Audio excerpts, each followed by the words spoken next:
ಎಲ್ರಿಗೂ ನಮಸ್ಕಾರ. Deepa easy home ರೆಸಿಪಿಗೆ ತಮ್ಮೆಲ್ಲರಿಗೂ ಸ್ವಾಗತ. ಹಪ್ಪಳ ಮಾಡುವಾಗ ಹರಿಬಾರ್ದು, ಬೆಳ್ಳಗೆ ಬರಬೇಕು, ತೆಳ್ಳಗಿರಬೇಕು, ರುಚಿಯಾಗಿರಬೇಕು, ಕ್ರಿಸ್ಪಿಯಾಗಿರಬೇಕು ಅಂತ ಹೇಳ್ತೇವೆ. ಆ ರೀತಿ ಹಪ್ಪಳ ಹೇಗೆ ಮಾಡೋದು ಅಂತ ಇವತ್ತಿನ ವಿಡಿಯೋದಲ್ಲಿ ತೋರಿಸ್ತಾ ಇದ್ದೀನಿ. ಬನ್ನಿ ಮಾಡೋದು ಹೇಗೆ ಅಂತ ನೋಡ್ಕೊಂಬರೋಣ. ಮೊದಲು ಅಕ್ಕಿ ನೆನೆಸ್ಕೋಬೇಕು. ನಾನಿಲ್ಲಿ 1 ಕಪ್ನಷ್ಟು ರೇಷನ್ ಅಕ್ಕಿ ತೊಗೊಂಡಿದ್ದೀನಿ. ನಿಮ್ಗೆ ಎಷ್ಟು ಬೇಕೋ ಅಷ್ಟು ಉಪಯೋಗಿಸ್ಕೋಬೋದು. ಈಗ ಇದಕ್ಕೆ ನೀರು ಹಾಕಿ 1-2 ರಿಂದ 3 ಬಾರಿ ನೀಟಾಗಿ ವಾಶ್ ಮಾಡ್ಕೊಳ್ಳೋಣ. ಅಕ್ಕಿಯನ್ನು ನೀವು ನೀರಿನಲ್ಲಿ ಎಷ್ಟು ಚೆನ್ನಾಗಿ ವಾಶ್ ಮಾಡ್ಕೊತೀರಿ ನೋಡಿರಿ, ಹಪ್ಪಳ ಕೂಡ ಅಷ್ಟೇ ವೈಟಾಗಿ ಬರುತ್ತೆ. ಹಾಗಾಗಿ 2 ರಿಂದ 3 ಬಾರಿ ಆದರೂ ಬೇರೆ ಬೇರೆ ನೀರಿನಲ್ಲಿ ನೀಟಾಗಿ ವಾಶ್ ಮಾಡ್ಕೊಳ್ರಿ. ನಂತರ ಮತ್ತೆ ಬೇರೆ ನೀರನ್ನ ಸೇರಿಸಿ ಸುಮಾರು 1-2 ಗಂಟೆಗಳ ಕಾಲ ನೆನೆಸಿಟ್ಕೊಳ್ರಿ. ನೋಡಿರಿ, 2 ಗಂಟೆ ನೆನೆಸಿಟ್ಟಿದೆ. ಅಕ್ಕಿ ಚೆನ್ನಾಗಿ ನೆನೆದು ಬೆಳ್ಳಗಾಗಿವೆ ಕಾಣಿಸ್ತಾ ಇರ್ಬೋದು ನಿಮಗಿಲ್ಲಿ. ಈಗ ಮತ್ತೊಮ್ಮೆ ನೀಟಾಗಿ ವಾಶ್ ಮಾಡ್ಕೊಳ್ಳೋಣ.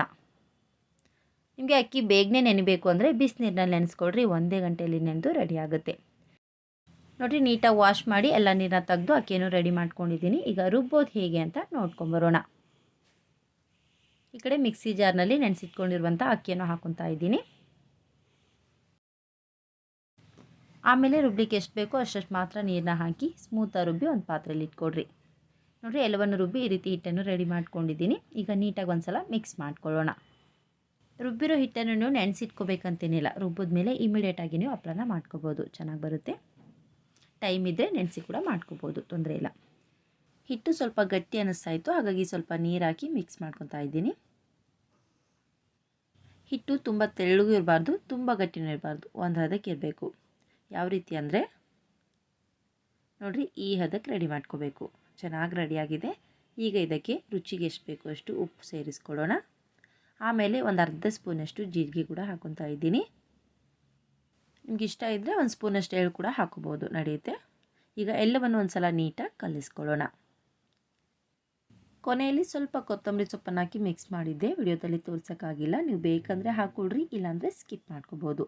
ಹಾಕಿದ್ರಂತೂ ಹಪ್ಪಳ ನೋಡಲಿಕ್ಕೆ ತುಂಬ ಚೆನ್ನಾಗಿ ಕಾಣಿಸುತ್ತೆ. ನೋಡಿರಿ, ಹಿಟ್ಟು ಪರ್ಫೆಕ್ಟಾಗಿ ರೆಡಿಯಾಗಿದೆ. ಈಗ ಹಪ್ಪಳ ಬೇಯಿಸೋದು ಹೇಗೆ ಅಂತ ನೋಡ್ಕೊಳ್ಳೋಣ. ಈ ಕಡೆ ಹಪ್ಪಳ ಬೇಯಿಸಲಿಕ್ಕೆ ನಾನು 2 ತಟ್ಟೆ ತೊಗೊಂಡಿದ್ದೀನಿ. 2 ತಟ್ಟೆ ಇದ್ದರೆ ಸಾಕು, ಒಂದಾದಮೇಲೆ ಒಂದರಂತೆ ಬೇಯಿಸ್ತಾ ಹೋಗ್ಬೋದು. ನೋಡಿರಿ, ತಟ್ಟೆಗೆ ಎಣ್ಣೆ ತುಪ್ಪ ಹಚ್ಚೋದೇನು ಬೇಡ, ಡೈರೆಕ್ಟಾಗಿ ಈ ರೀತಿ ರೆಡಿ ಮಾಡಿರುವಂಥ ಹಿಟ್ಟು 1 ಸ್ಪೂನಷ್ಟು ಹಾಕಿ ನಿಧಾನವಾಗಿ ಎಲ್ಲ ಕಡೆಗೂ ಈ ರೀತಿ ಹರಡ್ಕೊಳ್ಳೋಣ. ನೋಡಿ, ಚೆನ್ನಾಗಿ ರೆಡಿಯಾಗಿದೆ. ಈಗ ಬೇಯಿಸೋದು ಹೇಗೆ ಅಂತ ನೋಡ್ಕೊಳ್ಳೋಣ. ಈ ಕಡೆ ಮುಂಚೆನೇ ಸ್ಟವ್ನ ಆನ್ ಮಾಡಿ ತವ ಇಟ್ಟು ಅದರಲ್ಲಿ 1 ಗ್ಲಾಸ್ನಷ್ಟು ನೀರು ಹಾಕಿ ಬಿಸಿ ಮಾಡಿಟ್ಟಿದ್ದೆ. ನೋಡಿ, ನೀರು ಚೆನ್ನಾಗಿ ಬಿಸಿಯಾಗಿದೆ. ಈಗ ನೀರು ಬಿಸಿಯಾಗಿರುವಂಥ ತವ ಮೇಲೆ ಹಿಟ್ಟು ಹಾಕಿರುವಂಥ ತಟ್ಟೆನ ಇಟ್ಟು ಮೇಲ್ಮುಚ್ಚಿ ಒಂದು ಕಡೆ ಬೇಯೋವರೆಗೂ ಬಿಟ್ಬಿಡೋಣ. ಮೇಲ್ಮುಚ್ಚಿ ಬೇಯಿಸೋದ್ರಿಂದ ಹಪ್ಪಳ ಸೀಳೋದಿಲ್ಲ. ಕಲರ್ ಚೇಂಜ್ ಆಗೋವರೆಗೂ ಹಾಗೆ ಬಿಟ್ಬಿಡೋಣ. ನೋಡಿರಿ, ಹಪ್ಪಳದ ಕಲರ್ ಚೇಂಜ್ ಆದಮೇಲೆ ಲೀಡ್ನ ಓಪನ್ ಮಾಡಿ ಈಗ ಈ ತಟ್ಟೆನ ತಿರುಗಿಸಿ ಈ ಕಡೆಗೂ ಬೇಯಿಸ್ಕೊಳ್ಳೋಣ. ನೆನಪಿರಲಿ, ಹಪ್ಪಳ ಚೆನ್ನಾಗಿ ಬೆಂದಿದ್ರೆ ಮಾತ್ರ ತಟ್ಟೆಯಿಂದ ನೀಟಾಗಿ ಬಿಡಿಸ್ಕೋಬೋದು. ಹಪ್ಪಳ ಚೆನ್ನಾಗಿ ಬೆಂದಿರಲಿಲ್ಲ ಅಂದರೆ ತಟ್ಟೆಯಿಂದ ಹಪ್ಪಳ ಅಷ್ಟು ನೀಟಾಗಿ ಬಿಡಿಸ್ಲಿಕ್ಕೆ ಬರಲ್ಲ. ಹಾಗಾಗಿ ಚೆನ್ನಾಗಿ ಬೆಂದಾದ್ಮೇಲೆ ತಟ್ಟೆನ ತೆಗೆದು ತಣ್ಣಗಾಗ್ಲಿಕ್ಕೆ ಬಿಡ್ರಿ. ಸ್ವಲ್ಪ ತಣ್ಣಗಾಗುವಷ್ಟರಲ್ಲೇ ಇನ್ನೊಂದು ತಟ್ಟೆಗೆ ಈ ರೀತಿ ಹಿಟ್ಟನ್ನ ಹಾಕಿಬಿಟ್ಟು ರೆಡಿ ಮಾಡಿ ಇಟ್ಕೊಳ್ರಿ. ಮುಂಚೆನೇ ಹಪ್ಪಳ ಬೇಯುವಷ್ಟರಲ್ಲೇ ಇನ್ನೊಂದು ತಟ್ಟೆಗೆ ಹಿಟ್ಟನ್ನು ಹಾಕಿ ರೆಡಿ ಮಾಡಿ ಇಟ್ಕೊಂಡ್ಬಿಡ್ರಿ. ಆ ತಟ್ಟೆ ತೆಗೆದಾದ್ಮೇಲೆ ಇಮಿಡಿಯೇಟಾಗಿ ಈ ರೀತಿ ಇನ್ನೊಂದು ತಟ್ಟೆನ ಇಟ್ಟು ನೀವು ಬೇಯಿಸ್ಕೋಬೋದು. ನೆನಪಿರಲಿ, ತವ ಮೇಲೆ ತಟ್ಟೆ ಇಟ್ಟಾದಮೇಲೆ ಮೇಲ್ಮುಚ್ಚಿನೇ ಬೇಯಿಸ್ಕೊಳ್ರಿ. ಇದು ಬೇಯಲಿ. ಅಷ್ಟರಲ್ಲಿ ಈ ಕಡೆ ಮುಂಚೆನೇ ಬೇಯಿಸಿಟ್ಟಿರುವಂಥ ಹಪ್ಪಳನ ಬಿಡಿಸೋದು ಹೇಗೆ ಅಂತ ನೋಡ್ಕೊಳ್ಳೋಣ. ನೋಡಿರಿ, ತಟ್ಟೆ ಪೂರ್ತಿಯಾಗಿ ತಣ್ಣಗಾದ್ಮೇಲೆ ನೀವು ಹಪ್ಪಳನ ಬಿಡಿಸ್ಕೋಬೇಕು. ಯಾವ ರೀತಿ ಅಂದರೆ ಸೂಜಿ ಅಥವಾ ಚಾಕುನ ತೊಗೊಂಡು ಎಡ್ಜಸ್ಟ್ ಮಾತ್ರ ಬಿಡಿಸ್ಬಿಟ್ಟು ಆಮೇಲೆ ಕೈಯಿಂದ ಎತ್ತಿದ್ರೆ ಹಪ್ಪಳ ತುಂಬ ನೀಟಾಗಿ ಎದ್ದು ಬರುತ್ತೆ. ತಟ್ಟೆಗೆ ಕೆಳಗಡೆ ಎಲ್ಲೂ ಕಚ್ಕೊಳ್ಳೋದಿಲ್ಲ. ನೋಡಿರಿ, ಎಷ್ಟು ತೆಳ್ಳಗೆ ಎಷ್ಟು ದೊಡ್ಡದಾಗಿ ಬಂದಿದೆ ಅಂತೇಳಿ. ಈಗ ಇದನ್ನು ಈ ರೀತಿ ಬಟ್ಟೆ ಮೇಲೆ ಹಾಕ್ಕೊಳ್ಳಿ. ಇದೇ ರೀತಿ ಬೇಯಿಸಿರುವಂಥ ಎಲ್ಲ ಹಪ್ಪಳನ ನಿಧಾನವಾಗಿ ಬಿಡಿಸಿ ಬಟ್ಟೆ ಮೇಲೆ ಹಾಕಿ ರೆಡಿ ಮಾಡ್ಕೊಳ್ರಿ.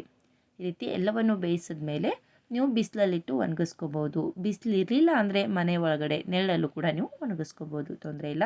ಚೆನ್ನಾಗಿ ಬಿಸಿಲಿತ್ತು, ಹಾಗಾಗಿ ಬಿಸಿಲಲ್ಲಿ ಹಾಕಿದ್ದೀನಿ. ಸಂಜೆವರೆಗೂ ಹಾಗೆ ಬಿಟ್ಬಿಡೋಣ. ನೋಡಿರಿ, ಸಂಜೆ ಅನ್ನುವಷ್ಟರಲ್ಲಿ ಹಪ್ಪಳ ಚೆನ್ನಾಗಿ ಒಣಗಿ ರೆಡಿಯಾಗಿವೆ. ಹಪ್ಪಳ ತೆಳ್ಳಗಿರೋದ್ರಿಂದ ಒಂದೇ ದಿನದಲ್ಲಿ ಒಣಗಿ ರೆಡಿ ಆಗುತ್ತೆ. ಹಪ್ಪಳನ ನೀವು ಬೆಳಿಗ್ಗೆನೇ ಮಾಡಿ ಬಿಸಿಲಿಗೆ ಹಾಕೊಂಡ್ಬಿಟ್ರೆ ಸಂಜೆ ಅನ್ನುವಷ್ಟರಲ್ಲಿ ಈ ರೀತಿ ಚೆನ್ನಾಗಿ ಒಣಗಿ ರೆಡಿ ಆಗುತ್ತೆ. ಆದರೆ ಇವಾಗ ನೀವು ತುಂಬ ದಿನದವರೆಗೂ ಇಟ್ಟು ಸ್ಟೋರ್ ಮಾಡ್ತೀನಿ ಅನ್ನೋದಾದರೆ ಇನ್ನೂ 1-2 ದಿನ ಚೆನ್ನಾಗಿ ಬಿಸಿಲಲ್ಲಿ ಒಣಗಿಸಿ ಒಂದು ಡಬ್ಬಿಯಲ್ಲಿ ಹಾಕಿ ಇಟ್ಕೊಂಡ್ಬಿಟ್ರೆ 1 ವರ್ಷ ಇಟ್ಟರು ಕೂಡ ಈ ಹಪ್ಪಳ ಹಾಳಾಗಲ್ಲ. ನಿಮ್ಗೆ ಯಾವಾಗ ಬೇಕು ಆಗ ತಕ್ಷಣಕ್ಕೆ ಎಣ್ಣೆಯಲ್ಲಿ ಹಾಕ್ಕೊಂಡು ಫ್ರೈ ಮಾಡ್ಕೊಂಡು ತಿಂತಾ ಇರ್ಬೋದು. ಈಗ ಫ್ರೈ ಮಾಡಿದ್ರು ಕೂಡ ಹೇಗಿರುತ್ತೆ ಅಂತ ತೋರಿಸ್ತೀನಿ. ನೋಡಿ, ಸ್ಟವ್ನ ಆನ್ ಮಾಡಿ ಪಾತ್ರೆ ಇಟ್ಟು ಅದರಲ್ಲಿ ಕರಿಯಲು ಎಣ್ಣೆನ ಹಾಕಿ ಬಿಸಿ ಮಾಡಿ ಇಟ್ಕೊತಾ ಇದ್ದೀನಿ.